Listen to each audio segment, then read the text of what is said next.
Good evening.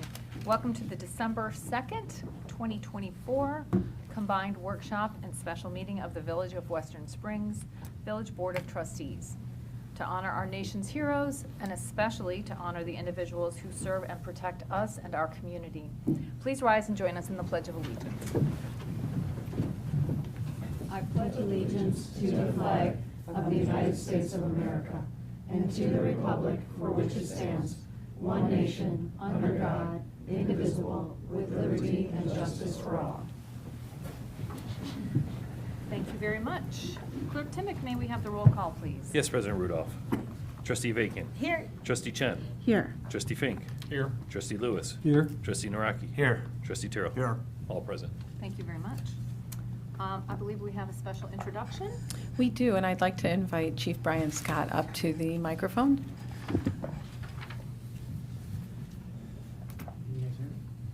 It was on already. President Rudolph, Manager Barrett, members of the board, I'd like to take this occasion to introduce you to someone that we're extremely proud of at the Western Springs Fire Department. That's Lieutenant Matt Villicana. Matt, could I ask you to stand, please? Right here, buddy. So Matt has got a lifelong connection with the village. He was born and raised in Western Springs.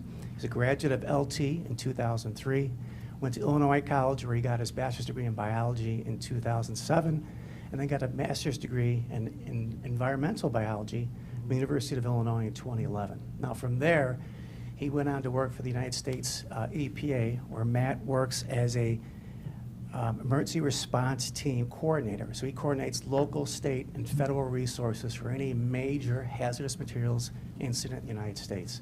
It's a very, very important position. From there, he joined our department in 2017, and since he's been on the department, he's had nothing but a positive and significant impact on our organization. So in very, very quick time, he distinguished himself as someone that the firefighters looked up to, that we can respect. He's very dedicated to the position, and not only in that particular area of hazardous materials, but everything he's kind of brought into his role as a firefighter and emergency medical responder. He has met that challenge and succeeded. I always looked on in pride when I'd see Matt go to different classes throughout the state and always exemplify himself as one of the best students in the class. And certainly, I have the highest degree of confidence he's going to be an outstanding officer for the department. I also want to make mention that he's one of the team leaders for the Mavis Division 10 hazardous materials team, which involves over 16 departments in our area. So he truly is a subject matter expert in that area. And I also wanted to give him the opportunity to introduce his mom, who is with us today, and also kind of share a special tradition with you all, and that is the pinning of his badge by his mom. So, Matt. Thank you, Chief. President Rudolph, trustees, this is my mom, Janice Villicana. She's been a resident of Western Springs for over 45 years. As Chief mentioned, I'm born and raised, went to LT. But yes, I'm very proud to be serving the village as a lieutenant, and I look forward to the future ahead and where I go from here within the department. So thank you. Thank you, Matt.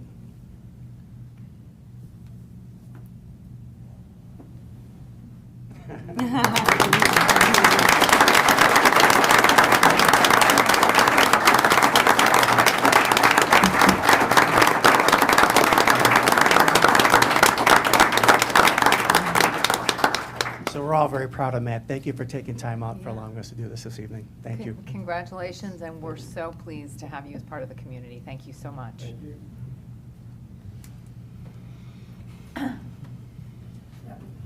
All right, thank you. Thank you all for being here. Again, we always say you're welcome to stay.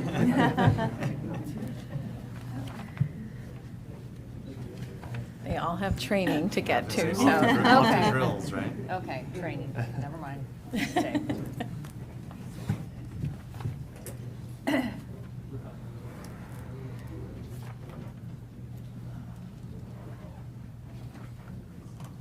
Okay, all right.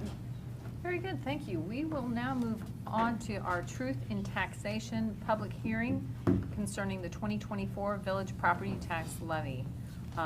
We will again call the meeting to order, and Clerk Timmick, Roll call. I can ascertain that all the trustees are still present. Thank you very much. And also acknowledgement of the publication of this public notice. Yes, I can confirm the notice was published in the Suburban Life edition of November 21st, 2024. Thank you very much. Okay, I believe we are going to go to Director of Finance, John Mastandona, regarding the property tax levy. Yes, thank you, President Rudolph. It's my pleasure to present the 2024 property tax levy. The total 2024 levy request is $10,871,003. That is split up as the Village of Western Springs levy request of $8,867,538, and the Thomas Ford Memorial Library request of $2,003,465. That is a total property tax increase for the village and library of 1.49%. The village's total property tax increase is 1.46%, or $127,723 compared to last year. As a non-home rule community, the village must comply with the Property Tax Extension Limitation Law, also known as PTEL, which limits the increases in property tax extensions. It specifies increases are to be lesser of 5%, or the increase in the National Consumer Price Index, plus an additional amount for new growth.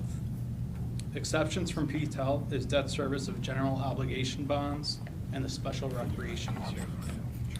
The PTEL CPI for this levy year is 3.4%, and the estimated capture of new growth is 1.59%. Any overestimation of new growth will be reduced by the county. We'll be discussing an ordinance that will direct them how to do so. Of the approximate $8.8 million of the levy, these are kind of how it's split out. Law enforcement, which includes the village contribution to the police pension fund, accounts for 29% of the tax levy. General government is just the general operations and services provided by the village. Long-term finance is the general obligation referendum bonds. The 5% here for pensions is the IMRF, which is the retirement system of our employees. And then part of this 4%, the recreation CSPAR, the CSPAR represents the special recreation levy, which is just a pass-through to be a member of CSPAR. And approximately 3% of the property taxes go to the capital improvement fund. This is a sample bill of a residence of approximately about $650,000 value in School District 101. The total bill would be $13,500. The village share of this is about 11.8%, and the proposed increase would increase this bill of about $24. This is the same slide, but represents a house that's in School District 106. Same thing, the levy increase would be $24. This includes the 2024 levy presentation. If the board is in a concurrence, then a levy ordinance will be presented for approval at the December 16th meeting. Additionally, 3 other ordinances will be needed to be placed on the agenda. The first one directing the county to reduce the 2024 levy in a certain manner according to the provision of the tax cap. Directing the county to do a separate calculation for the village and library levy. And third, abating the debt service payments of the Series 2015A bonds as an alternate revenue source has been pledged for principal and interest of these bonds. I'm happy to answer any questions you may have tonight and any questions that arise between now and the 16th. Anyone any questions on this portion? Oh, we have a lot of things, but on this side. All right.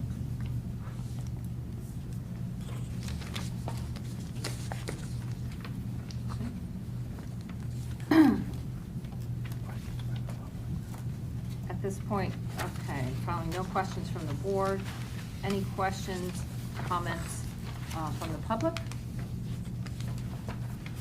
Okay. All right, we're going to move then to the Any final questions or comments by the board? If none, we'll move to trustee Chen for the motion that will be placed on the December 16th agenda. Okay, thank you. I would make a motion to place the following items on the December 16th, 2024 Village Board Meeting agenda for final action and approval.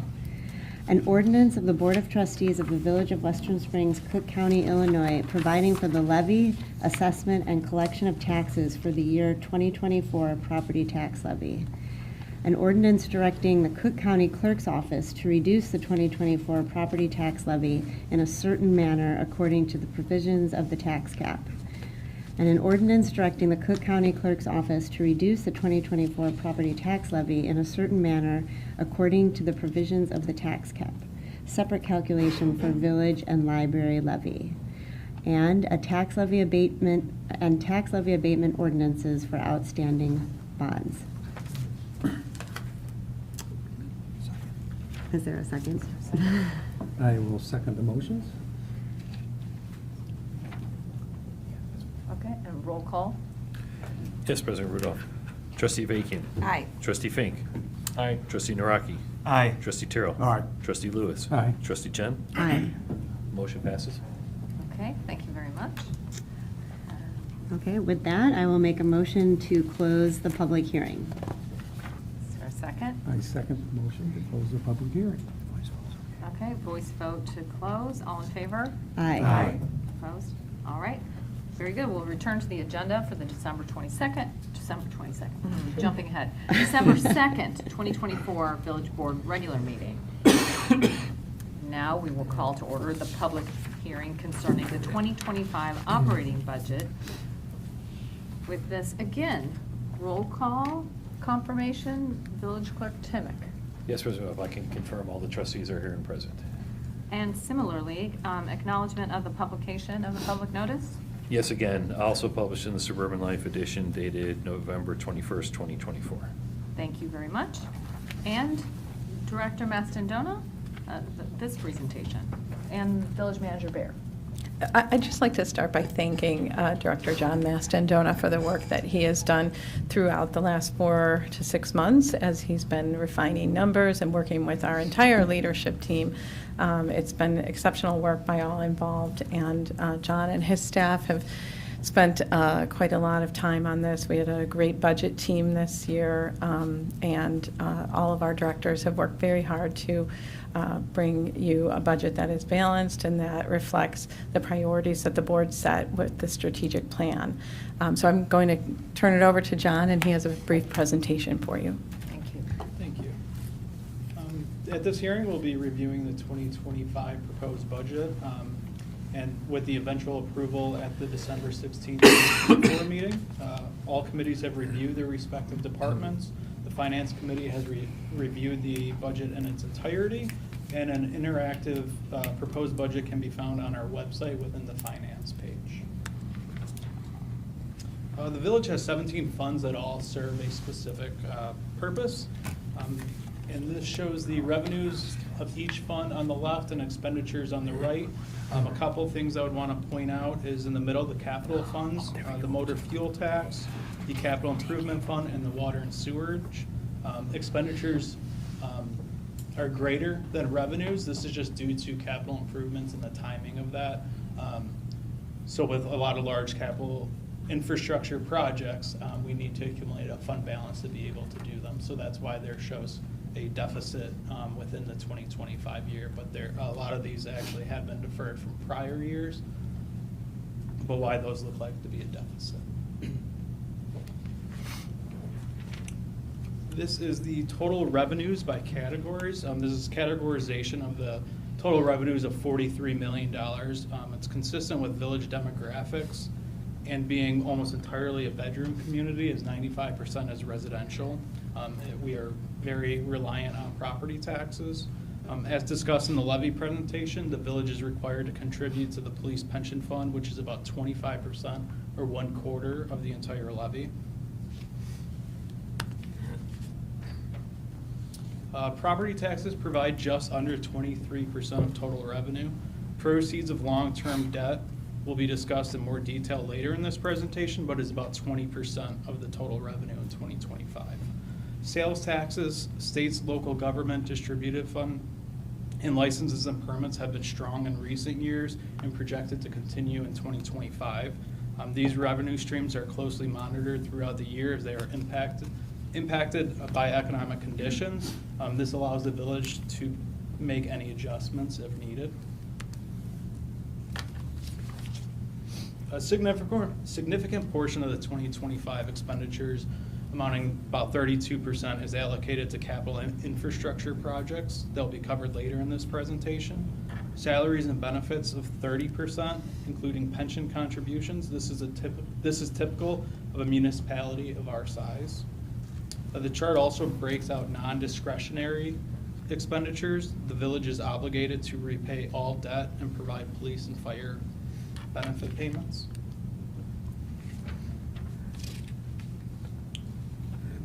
Focusing a little bit on fund level. The general fund serves as the village's operations fund. Wages are built into the budget throughout. The revenues has a property tax increase of about 6% that is hitting this fund. No new fees and no increases have been in any of the projections or assumptions. Expenditures, health insurance is an increase of 10% for 2025, and police pension contribution has a 14.9% increase compared to the previous year, and other pension contribution costs a 3.9% increase. This is a bar graph of the general fund revenue. Property taxes, as we previously discussed. Income taxes is paid per capita from the state. General sales and use taxes of just over $2 million. Those are for goods sold and delivered within our community. And the licenses and permits are just kind of a user fee.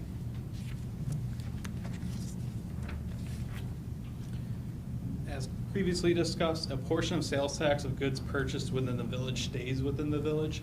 So for every $1 million in sales, approximately $10,000 comes back to the village. A very important part of our sales tax revenue and community success is our local businesses. The village highly values these businesses and the relationships we have and what they offer to our community. I would really encourage residents to support them and shop locally whenever possible.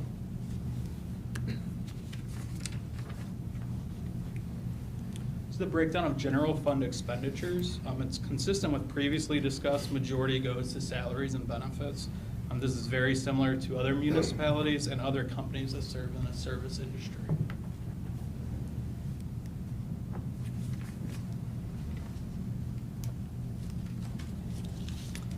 The general and capital improvement funds provide total cost of day-to-day operations and services for the village. This budget is committed to the same level of services that have always been provided, and there are no service cuts included in this budget.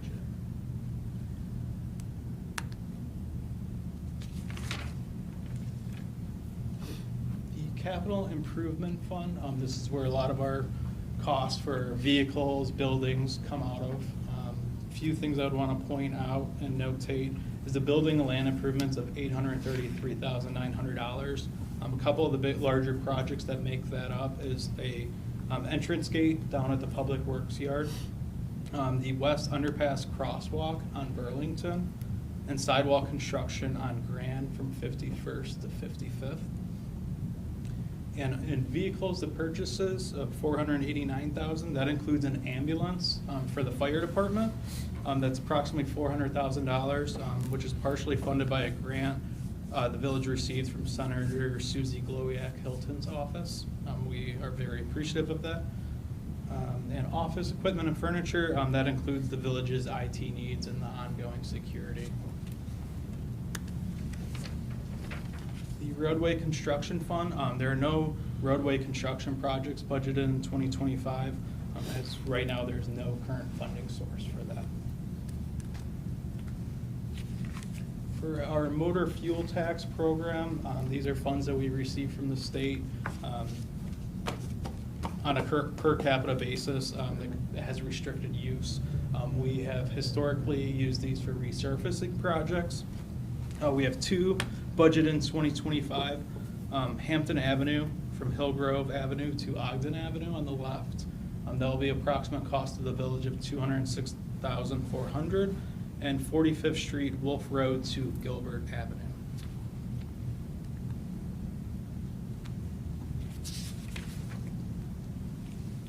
For water system projects, there is significant investment in our aging infrastructure included in this budget.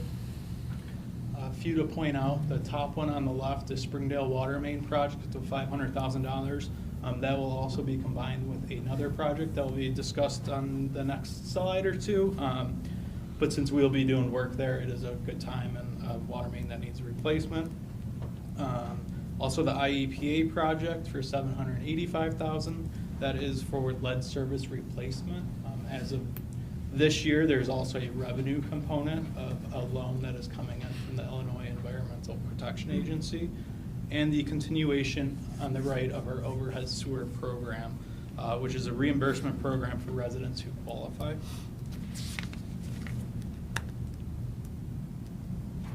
The stormwater utility projects, the two-star projects here have been carried forward from the 2024 budget.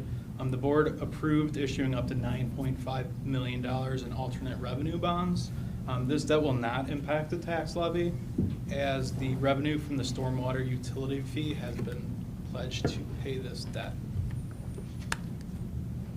This slide shows maps of the two projects, which Springdale is anticipated to start here in the spring of 2025, with the Ridgewood projects a little bit later. And this is the actuarial valuation of our two pension funds, the police and fire pension. And this concludes the 2025 budget presentation for the Village of Western Springs. An ordinance will be needed to be placed on the December 16th, 2024 meeting. Any adjustments needed throughout the year will be approved by the board by ordinance. And now I'd like to introduce Ted Bo Davis, the director of the Thomas Ford Memorial Library, to present on behalf of the library. Thank you. Welcome. Good evening. Thank you. Good evening. My name is Ted Bo Davis. I'm the director of the Thomas Ford Memorial Library. Also with me is Peggy Fahrenbach, the library board president. We are here this evening to present the library's levy request. The Library Board of Trustees is proposing our levy request for fiscal year 2025 as summarized on the slide. For fiscal year 2025, the library operating levy is $1,528,790. Expenditures from this fund include salaries, benefits, insurance, supplies, media expenditures, and a contingency. The library building and maintenance levy this year will be $174,375, which does not exceed 0.02% of anticipated EAV as stipulated by law. Expenditures from this fund include contractual services, building supplies, furniture and equipment, and a contingency. And our IMRF levy amount for fiscal year 2025 is $66,500.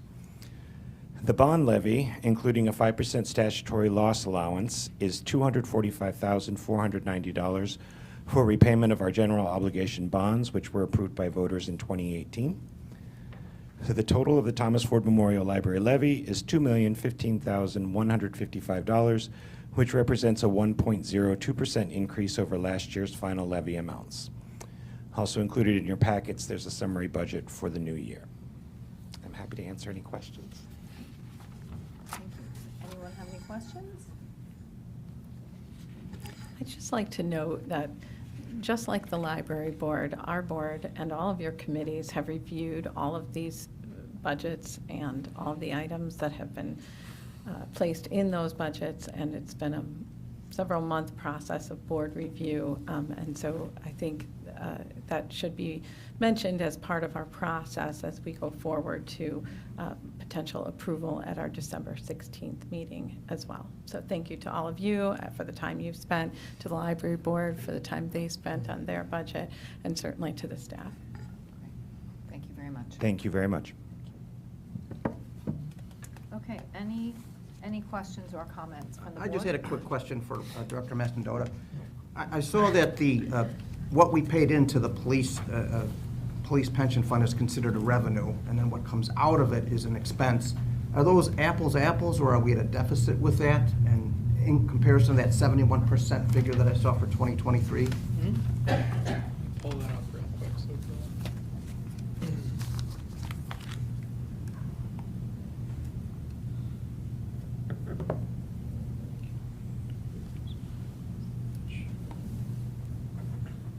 Okay, so the right side, actually, that 71% is the fire pension.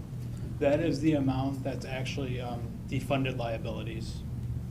So it's 70. So for the fire, 71.5% funded, and the police is 53.25% funded. And the village goal is to be fully funded by year 2033. Okay, that's a state mandate. The state is actually 2040. It Okay. has been the village's decision to kind of be more aggressive with funding that and to be fully funded 7 years in advance. So what we put into the, what's considered a revenue, does it match what's paid out, or is that a deficit? It's actually a little bit more. Okay. What the actuaries are doing is taking the whole liability of the fund, that's including future payments of the next 70, 80 years into their calculations. So they give us a recommended contribution amount, and essentially that's looking at is if we do that every single year, we would be fully funded. Projecting interest income remaining constant and everything like So that. that 2040 with the state, is that police and fire, or is that all pensions? That's police. Police, police. Yeah, I believe the fire may be included in that as well. Our fire is a little bit unique, as there's just one surviving spouse benefit. And that's actually why we see a drop in 2013. We were a little bit overly funded in that. And with it only being one and probably not growing anymore at that point, you'd want it to be drawing down. Thank you. I think similar along the same lines. There was a prior slide too that showed the percent increase for the police pension fund. That's determined through the calculations that you just referenced. Correct, yes. That is based off of the actuarial determined contribution.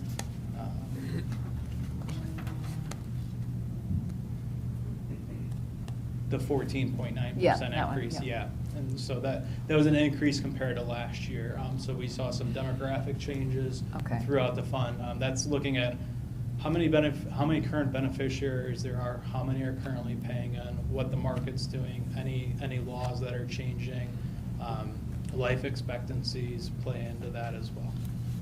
Okay, yeah, thank you. Okay, I know, again, the board has seen a lot of this in advance through committee meetings, but any other questions from the presentation? Okay. Any questions or comments from the public? Okay. Last chance for questions or comments by the board following the agenda. Okay, hearing none. Trustee Chen. Yes, I will make a motion to place the following items on the December 16th, 2024 Village Board Meeting agenda for final action and approval. Ordinance approving the Village of Western Springs fiscal year 2025 operating annual budget for fiscal year 2025, beginning January 1st, 2025 and ending December 31st, 2025. Ordinance approving amendments to the fiscal year 2024, January 1st, 2024 through December 31st, 2024 Village of Western Springs annual budget. Thank you. Is there a second? I will second the motion. And we have roll call, please. Yes, President Rudolph. Trustee Avakian. Aye. Trustee Fink. Aye. Trustee Naraki. Aye. Trustee Tiro. Aye. Trustee Lewis. Aye. Trustee Chen. Aye. Motion carries. Thank you very much. Okay, and with that, I will make a motion to close the public hearing.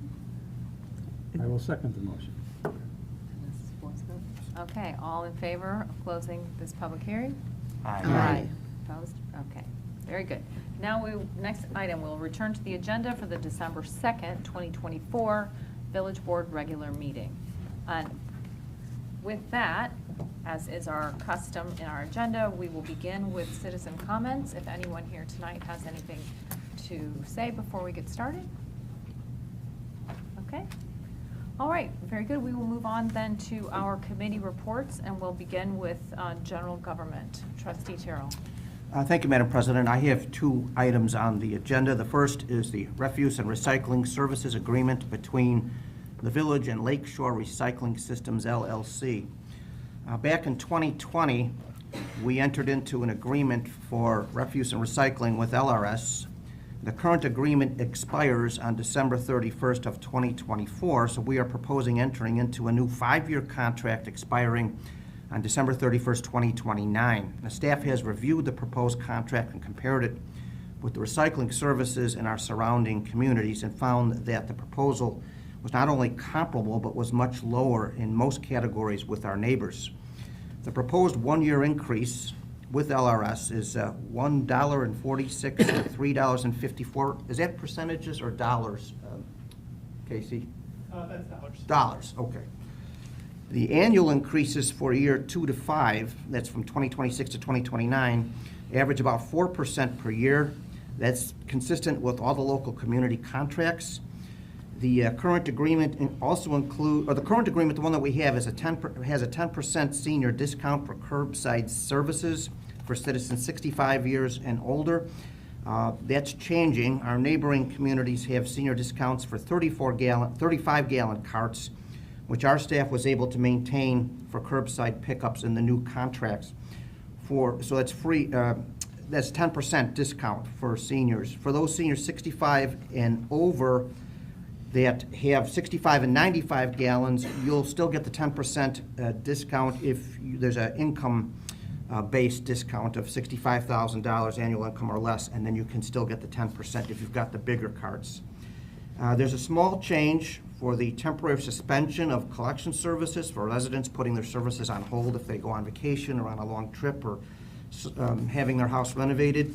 It's a one-time $5 charge for a 1-month suspension. The new contract will provide that after that month, following months, you are still going to be billed, but be 50% of the monthly service. And finally, our leaf pickup will increase from $950 to $1,050 per truck load for 2025 and 2026. Later years will be reviewed annually because these composting costs are apparently variate and go up and down frequently. Was there anything else, Casey, that on that one? No, you did a great job. Okay.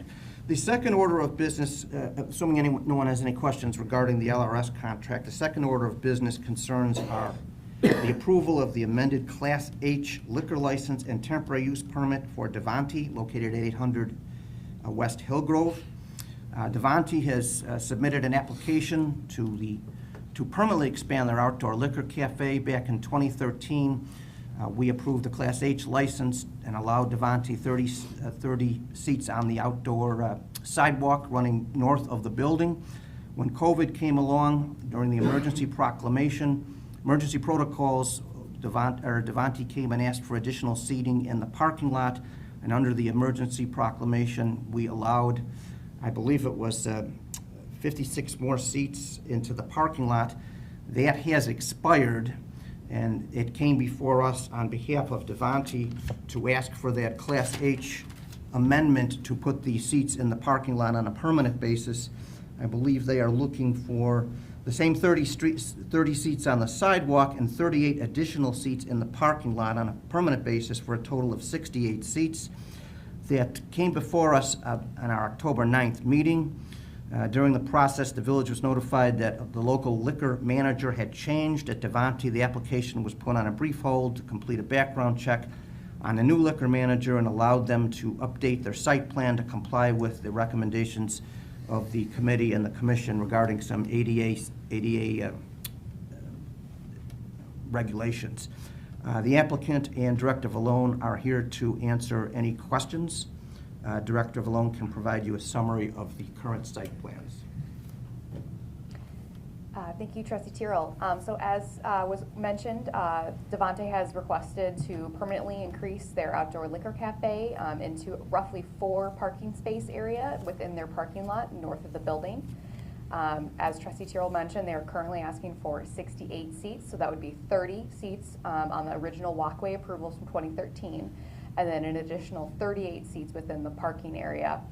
They had requested an additional 39 seats when they were originally reviewed by both the General Government Commission and Liquor Commission, but they needed to accommodate an ADA ramp to allow for someone to traverse the curb from the walkway area into the parking stalls.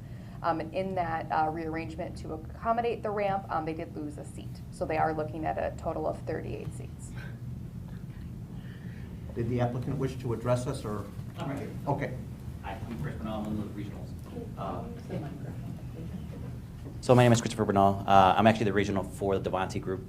So I take care of the two stores, and that was actually the original GM during COVID. So I was the one who actually petitioned for that extension back in 2001, 2002, or 2022. So it made sense for me to be here, so that way if you had any questions, we can figure that out. But the idea was to extend, but we're not 100% sure if it's going to be this coming year, just because, you know, complying with all your regulations with the ramp, that was another main one that we wanted to figure out as well. It's going to take some time, if not a little bit longer. So I know Mike, the new landlord, wanted to extend it, and we're also willing to do that. But we want to make sure we do it right and not rush into something right away. So even if it takes us over the year of 2025 and move on to 2026 and do it right, we're willing to do that. But for right now, as long as whatever you guys need, we can figure out from that point on. Yeah. Well, I forgot to mention, I think it's accurate that the neighboring properties had very minimal complaints about noise or things of that nature, and you have set hours, no serving after, is it 9 or 9 10? o'clock, yes. 9 So, o'clock. yeah, so we stopped seating the patio after 9 o'clock just because of the noise level. And actually, I was one of the first ones that actually kind of had to shush a couple of my guests back in the day. It does get a little loud back there, so we do stop at 9. So that way, on Fridays and Saturdays, we stay open until 10, so we bring everybody in, whoever come in through that doors.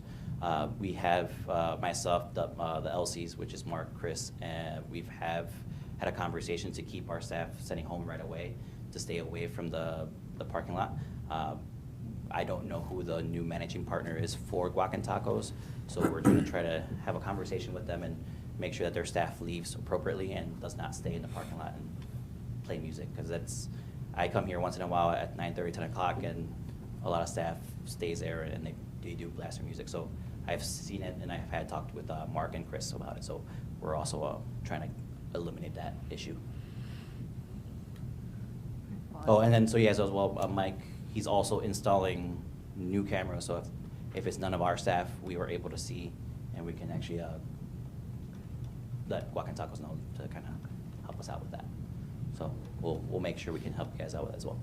Well, we appreciate all those efforts and appreciate you being a part of the community. No, So, I appreciate it. No, so yeah. if anything else, I'm the one usually that Scott Berry, who's the general manager now, who was the one who applied for the liquor manager position with you guys. So if you need, he'll normally go to me for any questions. So you have to Heather as my email, so I'll be the one in contact with you guys for the most part.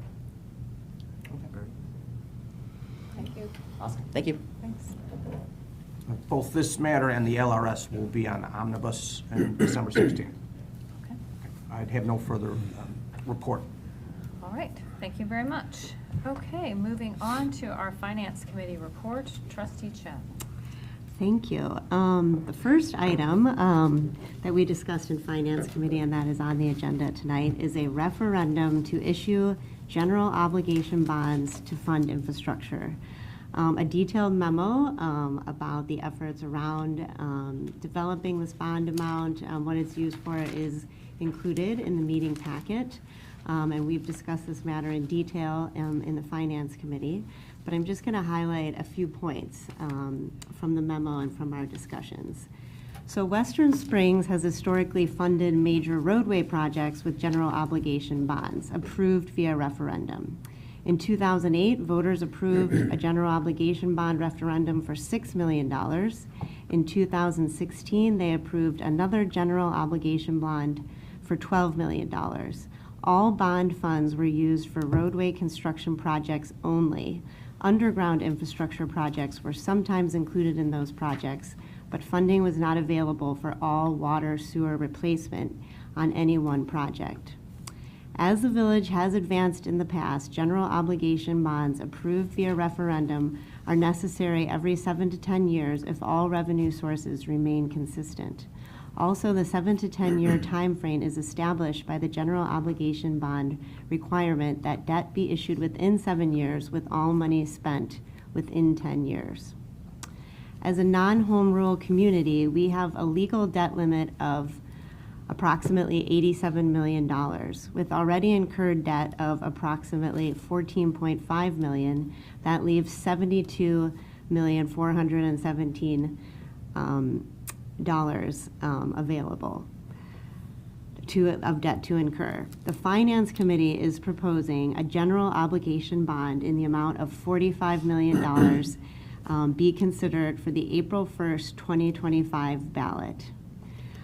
With these proceeds, we anticipate being able to start 1 to 2 projects per year with the suggested amount of this bond, with focus on areas spanning the entire village. The cost to residents of this size of bond issue, expressed as the actual net impact on a tax bill, for example, for a $750,000 valued house with a tax bill of approximately $16,000, would on average over the next 10 years be $16,345. This is an increase of $345 a year, or $29 a month over the next 10 years.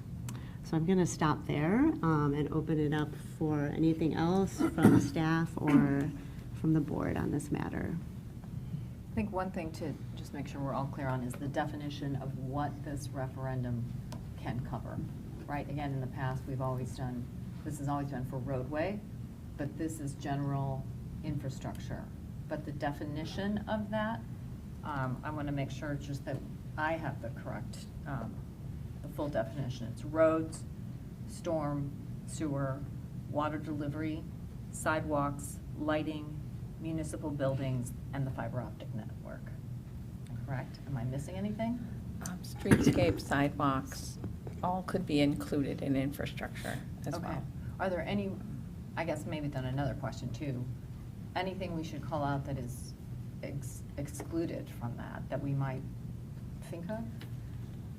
I think you covered main categories. I'm going to look to the staff if there's anything. Matt, anything you'd like to add, Jeff? Yeah, the one thing I'd just like to note, at least as it relates to items that we've not discussed or intended to include from our discussions, would be anything on the water production side. So the water treatment plant itself, everything we've discussed so far has been what we call distribution, everything out in the community. Okay, all right, that's a good point. You did make that distinction, yeah. Okay, water, what did I say? Distribution. Water distribution or delivery. Okay, so that's what this referendum can cover, again, in contrast to what we've done in the past. Jeff, did you have something else you'd like to add? But I didn't hear sanitary sewers, I heard storms, we might include that as well. Okay, I said storm sewer, so sanitary sewer, different, okay? Yeah. Thank you. All right, making sure we all are clear on the definition, okay? So above ground and what's underground that we can't see. Okay, all right, great. So, okay, from the study that we have done, which is our most comprehensive study that we have ever had, we now have this very, very comprehensive list of all of the projects throughout the village that we've talked about in many occasions that could take 30 years to accomplish all of them. But we're looking at how do we what do we focus, where do we focus for the next 7 to 10 years, right? And I think we've talked about that all parts of the village would somehow be impacted or benefit from these projects over this time period. Even though we're a small village, right? We are 2.8 square miles. We are all neighbors, but I think everybody wants to know that kind of part of their town is having some kind of benefit from something this big. For me, I live in Old Town, but I too benefit from what happens in Ridgewood or what happens in Field Park, right, way off. But again, people want to see and understand kind of where these projects are. I could point everybody to, and I hope people will take me up on it, that there are so many great materials already put together by the staff that are on the website. I've spent a lot of time looking at the different maps and trying to understand kind of the differences with the water, the sewer, the roads, the sidewalks, et cetera. Within that too, within those materials, there's some great like project keys, they're color coded, and it's really kind of, again, sort of throughout the village. With that, to me though, I think, how do we pick 45 million? Where do we start, right? And I think it's been very carefully planned at this point. And I don't know, Director Supert, is there anything even just from a visual that you can share, like kind of the scope of these projects that we're looking at addressing in the 7 to 10 years? Yeah, let me, I have an exhibit that we kind of walked through that the Finance Committee, I can throw that up and just kind of give an overview of what was kind of discussed and how we kind of ended up where we are with the $45 million project. Okay. Let me just share my screen here.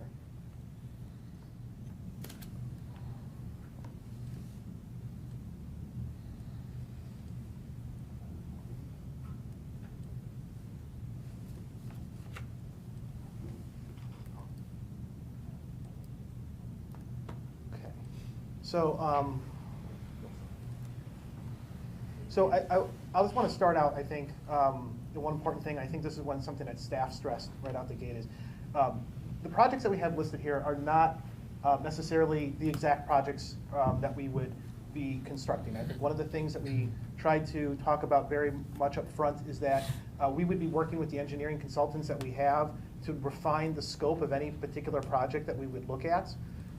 And determine what would be the most effective use of the funds once we determine what the actual referendum would be.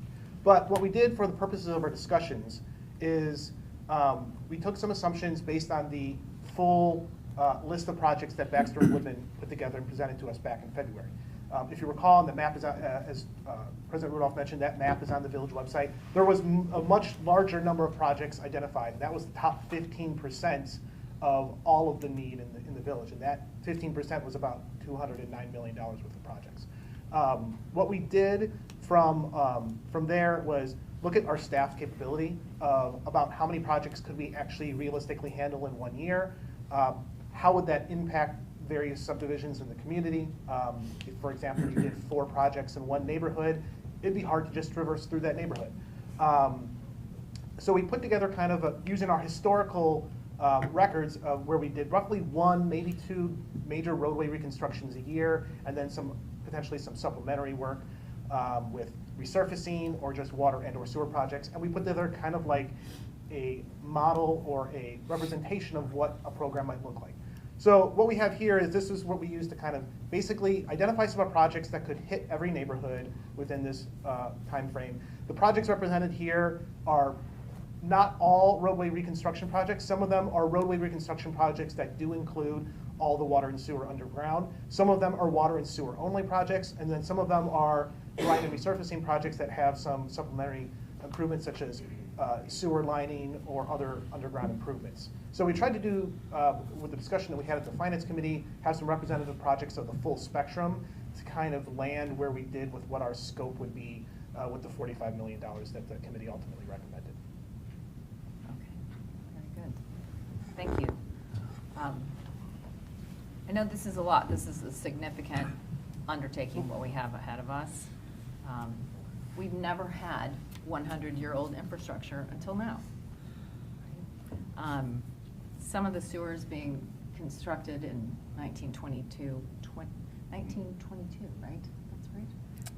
Some water main as well. Water main as well, okay. So this has all kind of come now to this board and to our residents now to be looking at this number.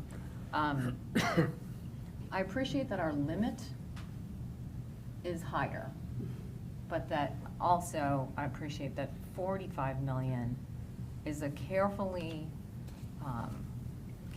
determined number based across several different areas. The kind of the borrowing capacity and the impact on the village and credit rating, et cetera, based on, as Director Supert said, what we have the capacity to actually handle and engineer and construct. And then the third, of course, is consideration of the impact on the residents and on the taxpayers. And I think this has been really, really well thought through as to considering each of those points, those 3 points. I think that through our, our external experts and our internal experts, as well as the committees that have looked at this, the open house that we have had, I think we have a solid plan in place here with that. But at this point, I'll stop sharing my thoughts and open it up to the rest of the board for any questions, further discussion about the number, about the points that Trustee Chen has pointed out, Director Super or others. I'll just say that a lot of thought went into the number, the 45 million number. And it's, we need to balance the willingness and ability of our neighbors to pay the higher taxes with some very real infrastructure needs. And that $45 million will give us the ability to make some progress on some very significant needs. I could just add on that. Back in October of 2019, I'd been on the board a couple of years, and we had a tremendous flood. I think it was October 26th, if my memory serves me. And we had in this room probably 30 people at least who were coming forward with these, really, really sad stories about possessions being wiped out and floods being up to the first floor, and having to really losing tremendous value in their homes. And I see the 2 basins that we put in. Granted, that's the water fee that's managing the debt, but we really did something concrete, and I feel very proud of that. And hopefully, when those basins come in, that will prevent something like that from happening again. So I look at this $45 million, and I look at all these projects, and yes, we have 100-year-old pipes. Those are going to burst. We had 62 water main bursts already this year. Those things need to be fixed. And I think the important thing is that $45 million sounds like a lot, but number one, I just heard from Director Mastandota that we don't have any roadway funding this year. I'm sorry, in 2025, because of that bond, the 2016 bond it's ran its term, and we're going to need some new funding, and it can only be for positive things. And really, what $29 a month, that's not much money for the insurance that we will all have, that if these projects, which just looking at this, it's spread throughout the whole village, and I'm sure it'll be done equitably, and I think that's a small price to pay for the assurance that we can hopefully prevent something like what happened in 2019 from happening again. And so I think it's a very favorable thing to put that money, and we have to use it only on those items that it's listed, and we'll be all right off the infrastructure map that we have. So that's what I have to say about that. Yeah, thank you. I'll agree with you. I'll also quickly add how much extra money it's costing us to fix this stuff in the middle of the night and emergency things and bringing in outside crews that, it's gonna cost way more if we don't fix it the right way, and we have to just keep doing it in the middle of the night with all the extra we're gonna be in real bad shape if we don't do it.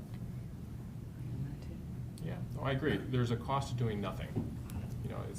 We're just inefficient, and I think Director Super said it once during one of our meetings that we're very reactive. Like, we don't have a good plan. We're just kind of chasing our tails with what funds we have, and even with this 45 million, there's still a lot that needs to be done in the future. So, but at least it's a small step. Right, agreed. Yeah, the constant sort of break, fix, solution approach, it's not sustainable, and it's not by any means cost effective. And I think it's all of our jobs to be as cost effective and provide good sort of fiscal stewardship and management. And the break, fix, middle of the night does not constitute a sustainable approach. Nobody wants to pay more taxes, right?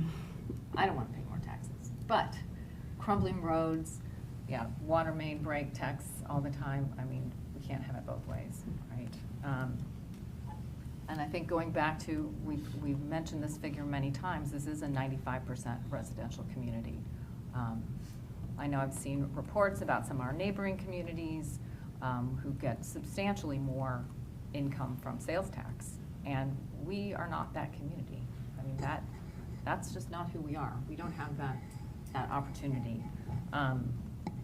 Our residents have high standards, right? We have high standards for where we live. They have high standards for us. And the expectations of us, that they should and do demand fiscal responsibility by the board and the staff. And I think they're getting it. I think this is what it looks like. So I really appreciate all the work that everybody has put into this. This has been a lot of time, a lot of consideration to get here tonight and to get to this number that I think we all feel collectively comfortable with. So I really, really appreciate all that work. Manager Bear, anything further? Trustee Naraki, did you want to weigh in? With the 45 million, and there's a lot of projects on here, does that cover all these projects? Or are they going to be prioritized in a certain way as we go through this? That's a great question. So it would be our intent to sit down with our engineering firm consultants and refine the list, develop scope for projects, come through the board with an additional prioritization. Many communities have what's called a capital improvement plan. It's generally either 5 or 10 years in length. We would develop something like that. We have one that we sort of work behind the scenes on, but we haven't officially brought it forward. Since the Baxter and Woodman plan was created, that really gave us the template to start from. So the map that Matt showed you earlier is kind of our first attempt to put together those high-risk projects that were identified by Baxter and Woodman when we did the full review.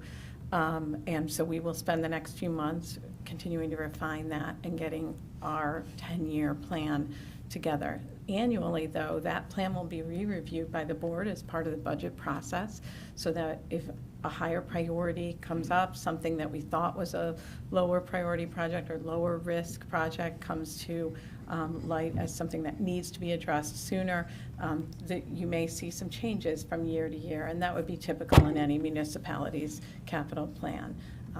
Over the course of the 10 years, projects may be adjusted slightly as you go. So that would be our intention, is to have something back to the board probably about the same time that the referendum would be coming forward, so that we are ready by that time to move forward if it is approved, and begin to engineer and get ready to bid projects. We do have a couple of projects that are ready to go.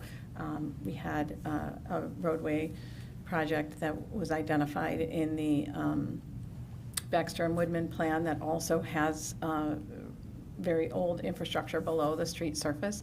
So that one has already been engineered, and then we have some smaller projects that we could bid pretty quickly. But it would take some time to ramp up with the map that Matt showed us. We need to engineer those things in order to get them ready to bid. And so the next few months would be time spent with our engineering firms to really kind of do the scoping sheets and get the projects defined, and then come up with our final plan for the first 2 to 3 years in terms of projects that would be engineered right away. I know President Roloff mentioned, as far as sharing this throughout the neighborhood and every part of Western Springs, and to your point, you said if higher priority projects, let's say Old Town all of a sudden has 6 projects in a row, and neighbors are going, why is Old Town getting all the projects in their neighborhood? Because theirs is hitting the highest priority because theirs are failing faster. And how would that be communicated to the community and saying, oh, well, Springdale, you have to wait another 3 years because a different part of the neighborhood has higher priority things? I feel like neighbors would ask and be a little concerned to say, oh, I see this map, I see all these projects coming in, but I only see things happening in another part of town. So I think Director Super mentioned this as well, that we also look at the impact to the neighborhood. So to tear up 2 or 3 streets in a row in a neighborhood could be really difficult for any neighborhood to endure. So that's being taken into consideration as well in terms of prioritization. And Baxter and Woodman, you can see in that plan where all the red streets are and the orange streets, the ones that aren't just the roadway, but there may be something below the surface that would take priority as well in terms of water main or sewer construction that needs to be done. This board will review those project lists, and you all live in different areas of the village, and will certainly be working with us to help us prioritize those things and ultimately approve the plan, and would also approve any going forward with engineering. So those things would be discussed at our committee meetings, at our board meetings in the next 6 months, even just to get the first few projects off the ground. It would be all of our intent to continue that process year to year to year, and continue to look at what those high priority projects are. If there was something that became suddenly very, very critical, this board would know about that. We would be coming here in a public meeting and certainly taking direction from the board as well as feedback from the public on those projects. The map that we looked at tonight, that's sort of our large capital that we know is at a critical point. But there are a lot of other things that we will be doing throughout the village that are infrastructure related that you wouldn't see on this map, but maybe are being funded through the stormwater utility fee, or through the motor fuel tax, or through the grants that we've received through STP funding.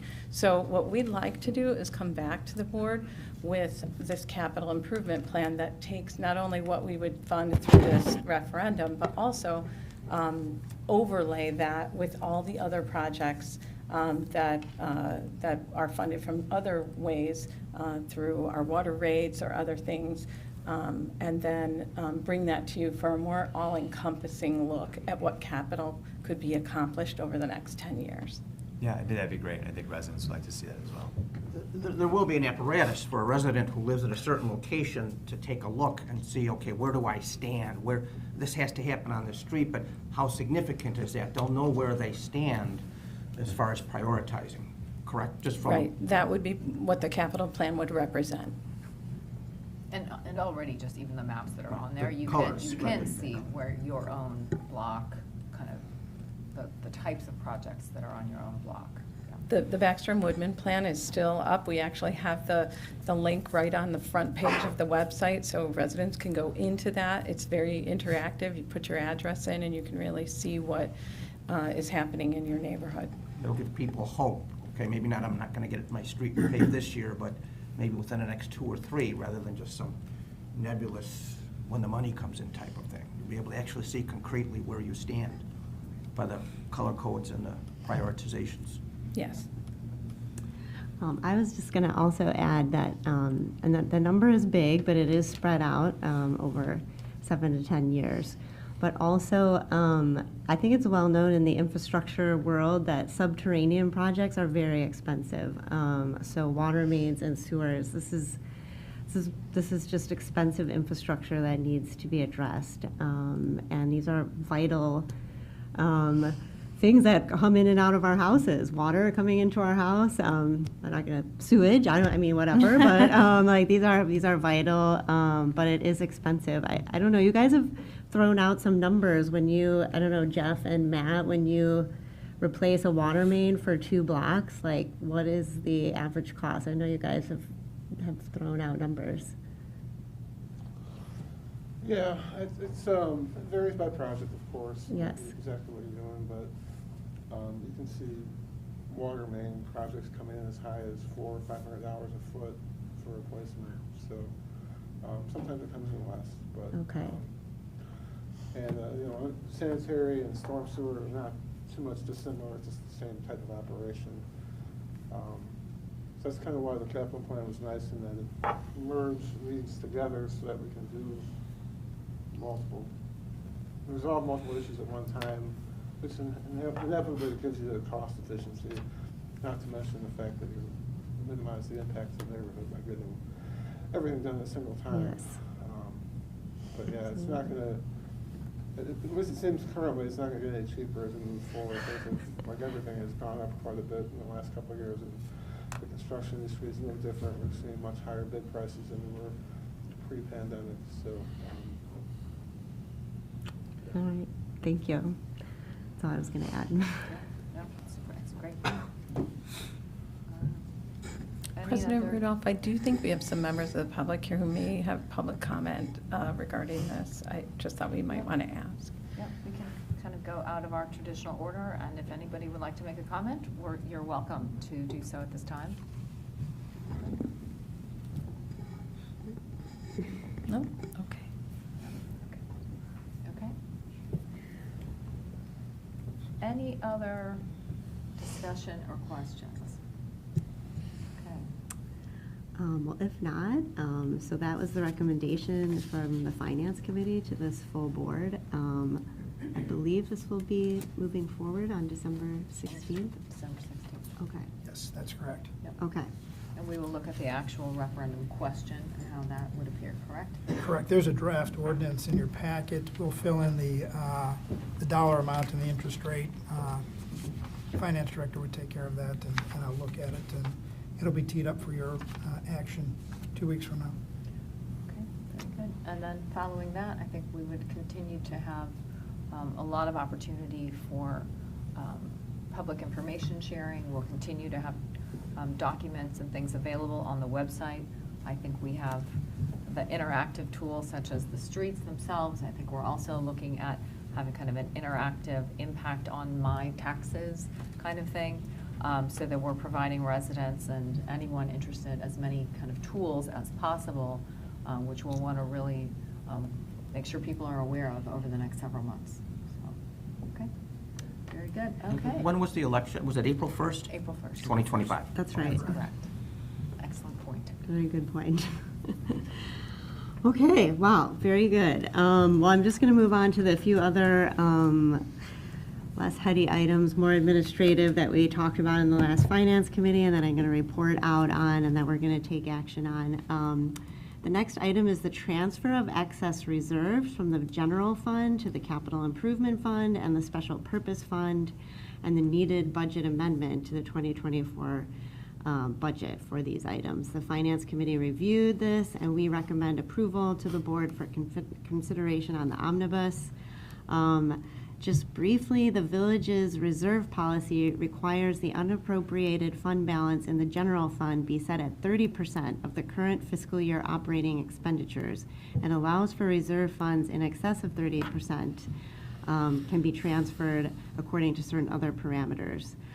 So the fund balance currently has an excess of the required 30%, and therefore staff requested $1.5 million be transferred to the capital improvement fund to assist with funding of future capital purchases for general operations, and $1 million be transferred to the special purpose reserve fund for the purpose of providing a source of matching grants, emergencies, and unfunded capital projects. So we recommend that to the omnibus on December 16th. Why do we keep wanting time to move faster? Moving faster. Okay, if there's no questions on that.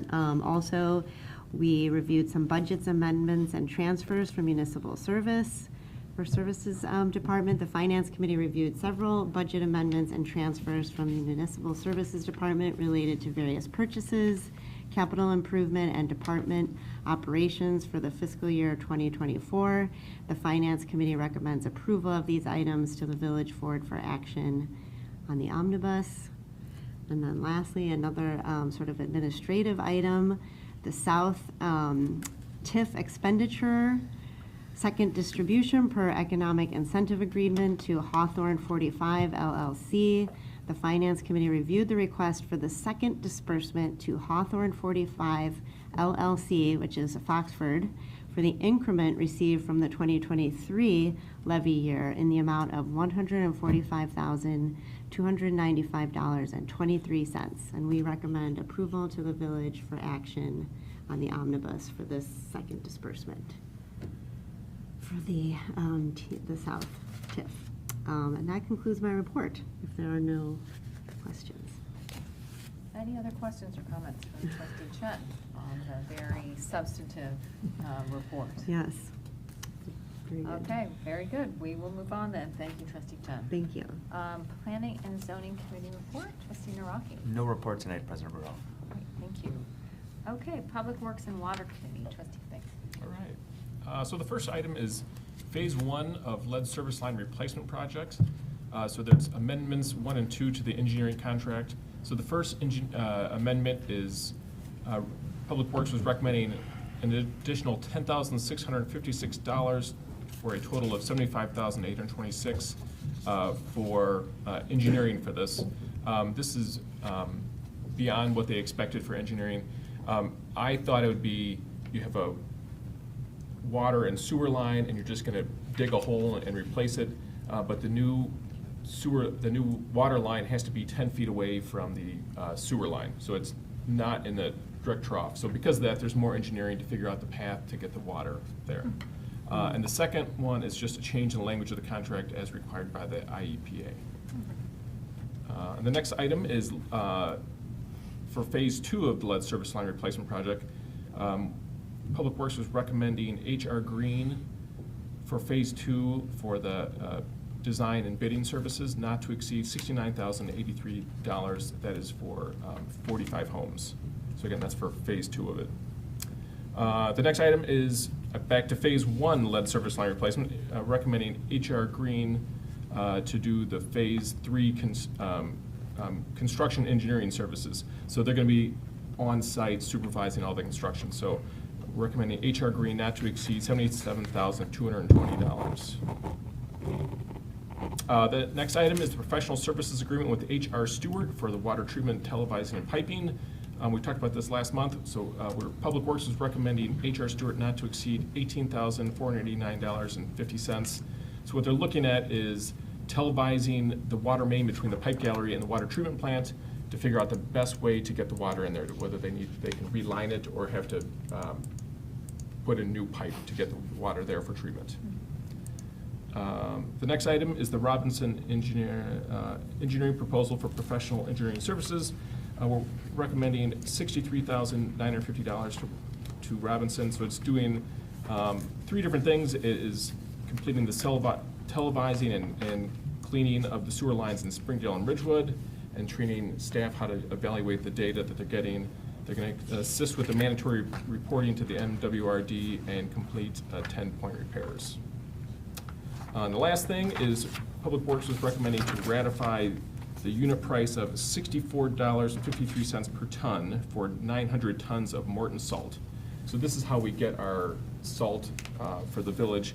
We're part of a joint purchasing program. We just kind of say how much we're going to get. This is the price we're going to buy it at, and we have to use 80% of that salt. And if we run out, if it's a snowy year, we can always ask for more if it's available. Okay. And that's all I have. And several of those items will be coming up on the omnibus here shortly. Great, thank you. All right, Properties and Rec Committee report.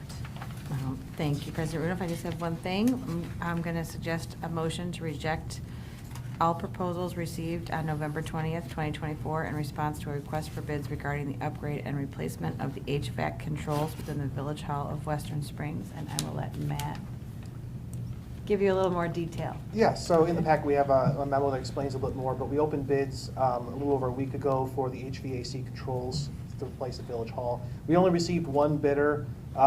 Village staff reviewed the bid. We thought there's some tweaks that we could adjust to try and get some additional bidders on it. So we'd like to reject the bids and then go back out to bid with the anticipation to bring hopefully new bid prices through the January board cycle. And we're going to put that motion to reject that one proposal on the omnibus. Okay, great. All right, thank you very much. Public Health and Safety Committee report. No report this evening. All right, thank you. Any new business? Okay, and then old business. We have a correction on the bus item. Yeah, there's an ordinance in your packet to correct, to make a minor amendment to a legal description for the Ray Swappa right-of-way. Just a housekeeping matter that's requested by Ray Swappa's title company. So I'd ask that that get approved. Okay. All right, very good. So we will move on then to that omnibus tonight. The Illinois state statutes allow a municipality to collectively vote on a group of ordinances, resolutions, and other motions such as awards of contract, appointments, etc. This is known as an omnibus vote. All the items contained on the omnibus vote list have been previously discussed by the President and Board of Trustees on at least one occasion and often on several occasions. By placing them on the omnibus vote list, a single vote may be taken to approve them.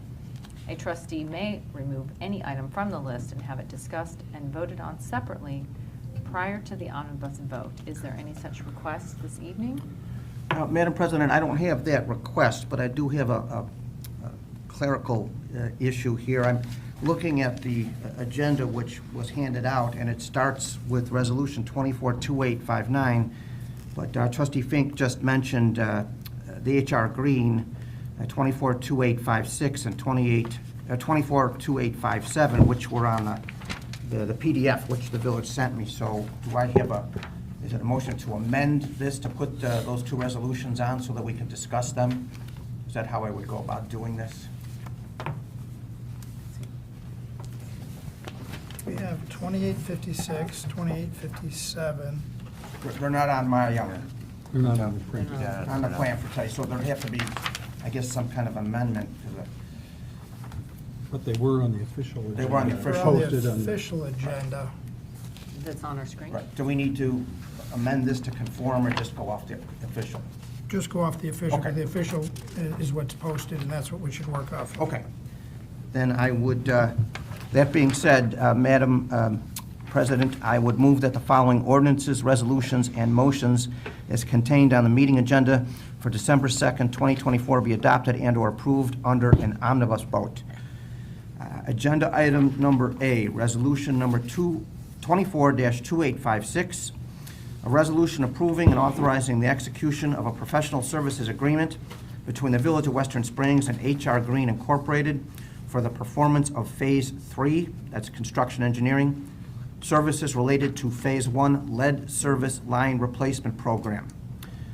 Agenda letter number B, resolution number 242857, a resolution approving and authorizing the execution of a professional services agreement between the Village of Western Springs and H.R. Green Incorporated and its subcontractor, H.R. Stewart, for the televising of water main at the water treatment plant for well number 5.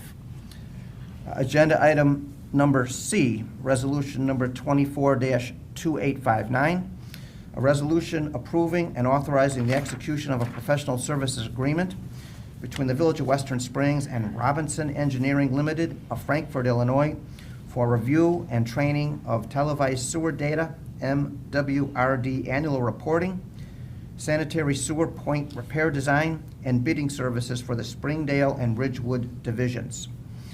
Agenda item letter D, ordinance number 24-3231, an ordinance approving a correction to the legal description set forth in ordinance number 24-3191 that approved and authorized the vacation of 27.00 feet by 187.00 feet of the 52nd Street right-of-way adjacent to and south of the 5140 Grand Avenue property located in the Forest Hills subdivision, and approved a plat of vacation and reservation of public utility, sidewalk, and stormwater drainage easements, an abrogation of an existing sidewalk easement relating to said right-of-way vacation, petitioner Ray Swappa. Agenda item number E, a motion to ratify the unit price of $64.53 per ton under the Morton Salt contract per the State of Illinois bid roadway salt procurement program. Agenda item letter E, a motion to reject all proposals received on November 20th, 2024 in response to a request for bids regarding the upgrade and replacement of the HVAC controls within the Village of Western Springs Village Hall. Thank you. Is there a second? I'll second that motion. Any further questions? If not, may we have a roll call vote, please? Yes, President Rudolph. Trustee Avakian. Aye. Trustee Chen. Aye. Trustee Fink. Aye. Trustee Lewis. Aye. Trustee Naraki. Aye. Trustee Terrell. Aye. President Rudolph. Aye. The ordinances, resolutions, and motions contained in the agenda of December 2nd, 2024 are hereby adopted or approved. Thank you very much. Anything on other items? No. Okay. We'll move on then to our last agenda point, which are reports. Trustee Chen, monthly I financial. do not have a report tonight. Okay, very good. For my report, I would just like to thank our Public Works staff for all that they're doing with the decorations in the village, and even what was happening tonight as I was driving here. It looks terrific, and I know that everybody looks forward to it, and we've received some nice comments about it. So I just wanted to express my appreciation for that and how nice it looks. Also, too, for the project completion on Hillgrove, it's looking really good now, and it's good to have Burlington? Burlington, excuse me, yes, and to have gotten through that. So, thank you. With that, Manager Bayer. I just have 2 items. This is the final week of leaf collection, so the same folks who are out there trying to get the decorations completed are also out there trying to get the last week of leaf collection done. We are putting daily updates on the website to show progress as they continue to finalize different areas of the community each day.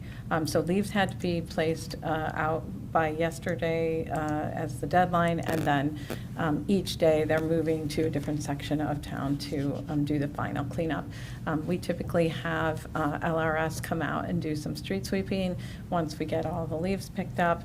And we've done some extra effort this year to remind landscapers not to put leaves out in the street after this past weekend. So our hope is that things are a little tidier this year and that we're able to complete that all by the end of the week. And then the other item I wanted to just note, Director Vallone's been working very hard on a downtown assessment, bless you, a downtown assessment, market assessment. I know the village board remembers the meeting we had last month with the Economic Development Commission regarding the downtown, and residents are invited now to share their thoughts on downtown Western Springs by participating in the market assessment community survey. That consumer survey will be open through December 20th. There are links from our website on the front page if residents would like to give their thoughts on the downtown and the businesses and what they value and what they'd like to see. So hopefully we will have great feedback on that. I believe, Director Vallone, we've already received some feedback from residents on this. That's correct. From the consumer side survey, we've already received over 90 responses since it was put out just over the holiday week. So we're really pleased, and we'll continue to put information out on social media and other places to encourage residents to participate. And that's all I have. Great, thank you. Attorney Jersey. No further report tonight. All right, very good. All right. That being said, I would have a motion to adjourn tonight's Board of Trustees regular meeting. I will second that motion. Roll call. A voice. Voice vote. All in favor? Aye. All right, very good. We are adjourned. Thank you. Great job. Yeah, it does. It does. We got some, but you caught the other one. New software.